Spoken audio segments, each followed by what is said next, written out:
Hey roamers, so we left the redwoods and we're up here in the Oregon coast looking at these beautiful beaches. So we brought our swimsuits and everything. We're going to go down to the sand. We're going to hang out by the beach. That's a big fat knot. No, No. it's for us. It's kind of chilly, being that we're desert roamers. So, but beautiful, incredibly beautiful here. Yeah, it's definitely cold. We were blessed. This is the middle of September, and we've been blessed with a lot of sunny days, and the sun makes a huge difference on what we're seeing here. All the colors and everything just pop. So hopefully we'll have a lot more sun today, and we'll show you some more beautiful spots. Let's check it out.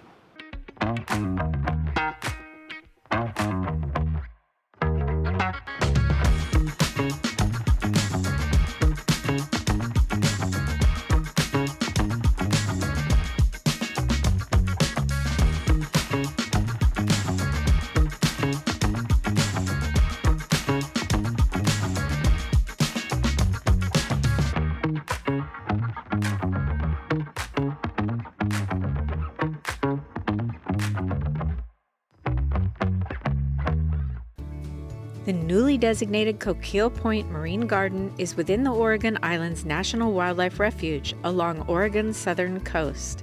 This was our first destination for today. Located off Beach Loop Road in Bandon, Oregon, its purpose is to further protect the coastal rocky habitat ecosystem and increase public learning. So we're at the Oregon Islands National Wildlife Refuge. Not sure what we'll see here, but it looks like a really pretty viewpoint and a nice little walk out there. So we'll go take a look. So there is this nice little staircase going down to the beach. Unfortunately, with stitches in my knee, I can't go, and this was really something I wanted to do, but I can't do it. No steps right now. But all that has been preserved as a marine garden, protected. You can see stuff, don't touch it. And so many people taking nice long walks on the beach. Bummer. That whole area down there, they're saving it as a marine garden. It's a unique idea to combine protection along with the opportunity to visit and hope that by educating those people, it will change how they think about these areas. So there's all this really nice walking paths around here. They're all paved, so anyone can do this. Lots of little information boards, really nicely done. I'm really impressed. And Dexter can hang out with us. It's really nice. About 60,000 seabirds use Coquille Point as their nesting grounds in the summer. This is a great place to watch puffins, if you're here at the right time of year, May through August, which we weren't, and I so wanted to see these adorable birds. Let's go check out this giant puffin. But we did see Cosmo, the giant trash puffin. Bandon has a lot of sea trash sculptures, and this puffin is beautiful. Volunteers pick up debris weekly and drop it off for art supplies at the International Washed Ashore headquarters here in Bandon. Every piece of plastic on Cosmo was found here on the beaches. Nothing is painted or colored. His frame was made of stainless steel and screws, and tires were removed from the beaches and made excellent parts for his wings.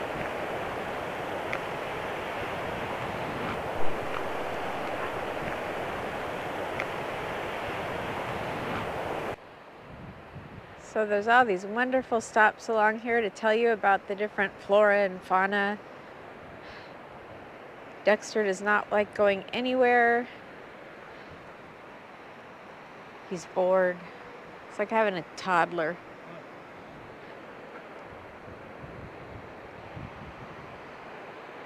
I mean, we're just reading about a bird here that they nest up on top of these. But when they're 3 weeks old, the father goes down into the water, encourages the chick to jump. It can't fly yet. The chick is going to stay with dad in the water for the next 2 months. And that way the dad can feed him easier. Or her. Really incredible what nature does.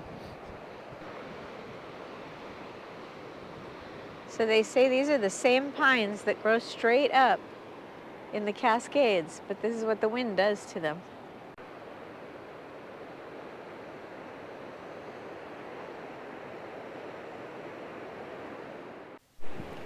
Besides offering amazing viewpoints with information along this accessible walkway, there are lots of learning opportunities and ways to get involved.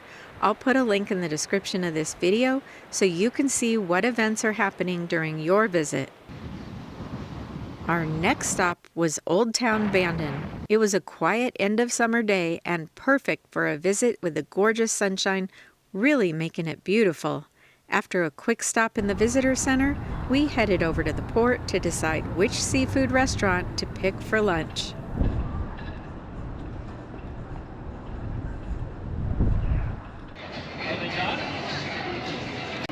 At Tony's Crab Shack, you can actually rent everything you need to go out and catch your own crab, and then you bring it in and they'll cook it for you. And they'll cook your catch for $1 if you clean it, or $2 if you want them to clean it and cook it. Watching some of the people on the docks, it didn't look too hard to catch the crabs, but measuring them eliminated most. This was the end of the season, and it took a while to get large enough crab that you could legally keep. Sorry. It's okay. They have to be a certain size. Yeah. And they have to be males. Oh. So I can't tell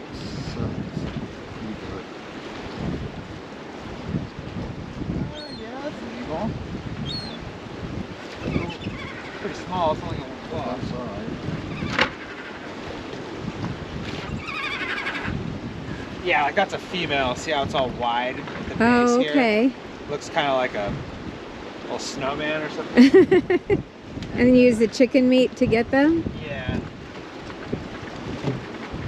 Well, that's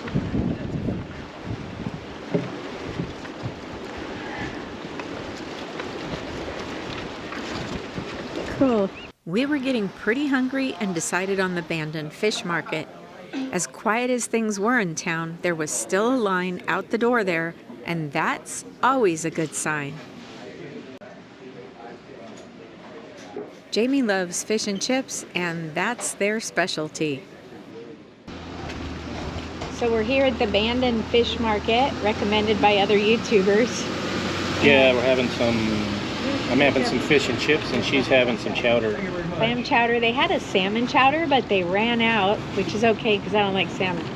So I'm getting some clam chowder, and I had the fish and chips in there like a nugget. wow. So a little bit different. Oregon's Original Amber, full sale. It's pretty good. I'll get that again.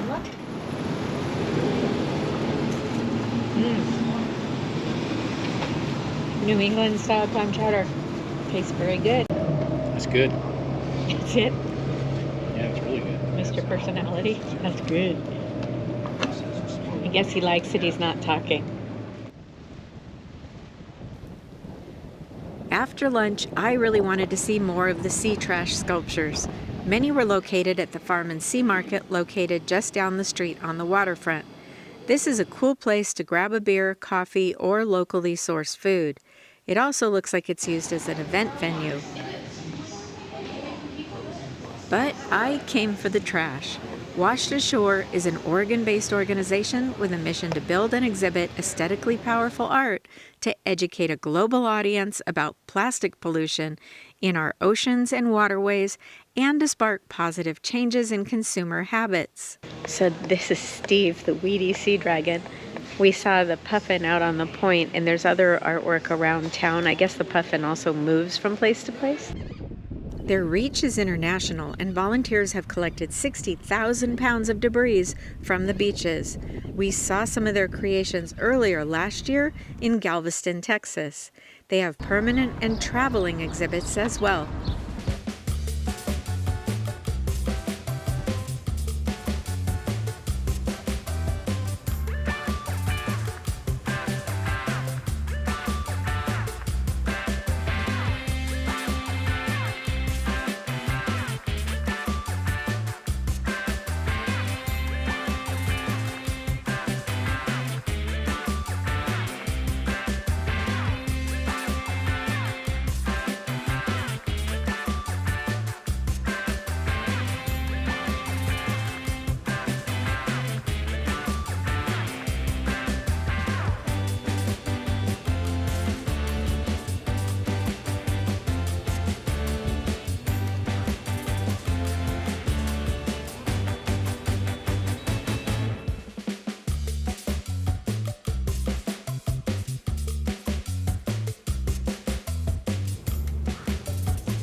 As we headed out along the waterfront, we saw more of these sculptures as well.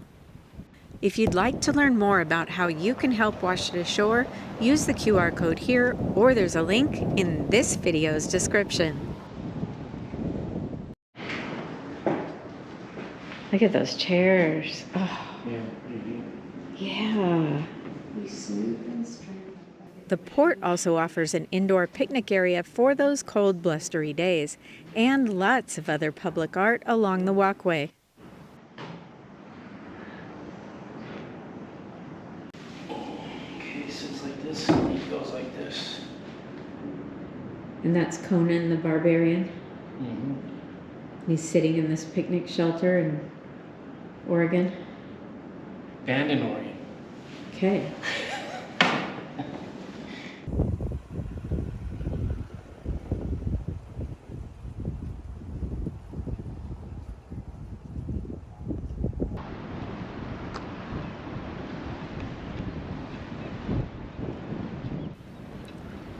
We definitely enjoyed a gorgeous sunny day in Bandon, and although we didn't have the time to check out the many beautiful shops in town, we did treat ourselves to some locally made ice cream before leaving to head back to Cape Blanco where we were camped. Yeah, we're going to do ice cream and buy some fudge. Okay.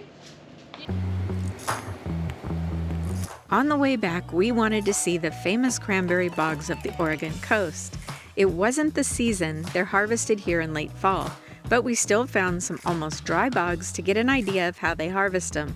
The bogs are only flooded in order to get the berries to float to the top. They still have to beat them off the stems so they can corral them versus trying to pick them. Then the water is drained to the next bog downhill to harvest those berries.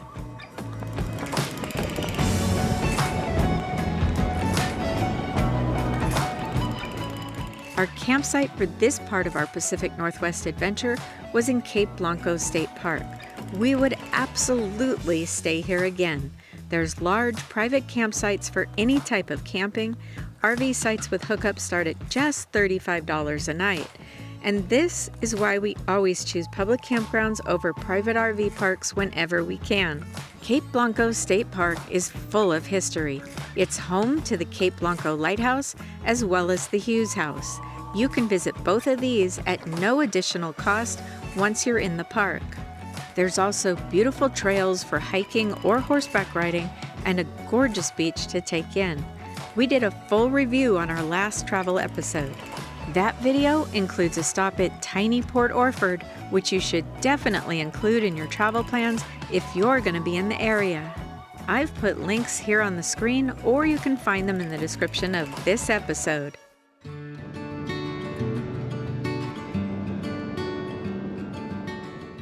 We had another historical lighthouse to visit while we were staying here. That was the Coquille River Lighthouse in Bandon. This lighthouse is located at the mouth of the river and is within Bullards Beach State Park. When we were here in September of 2024, the state park campground was closed for renovations, but the day use was open.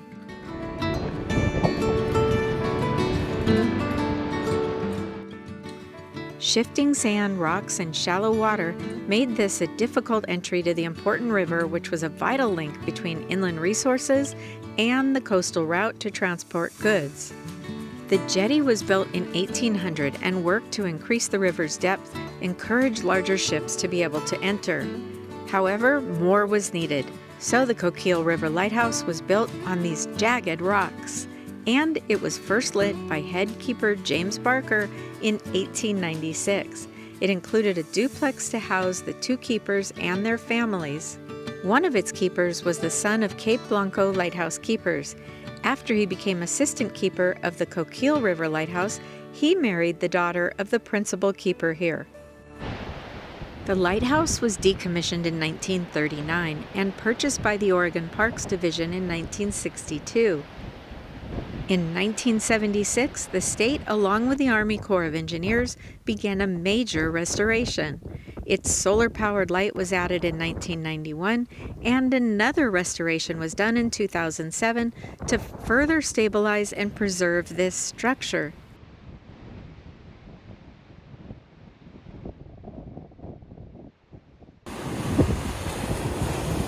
I don't know if any of you have seen the movie that John Carpenter directed called The Fog, but here's the fog coming in,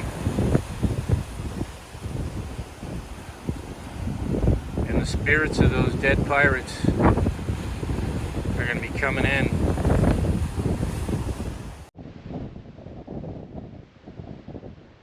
The lighthouse is still in need of repairs, but it's not endangered at this time.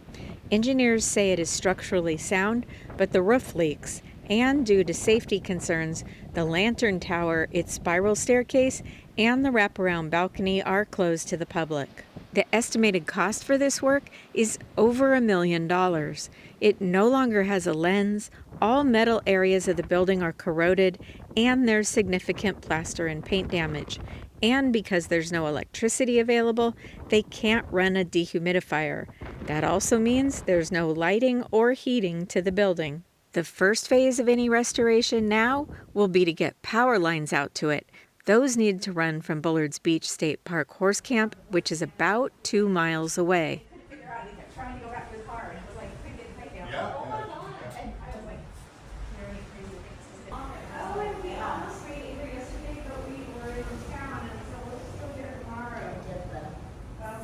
Well, it all depends on what it does inland. When it gets warm inland, the fog comes in, and it cools back down, the fog goes back out 20 miles again, and that, of course, that makes the wind changes.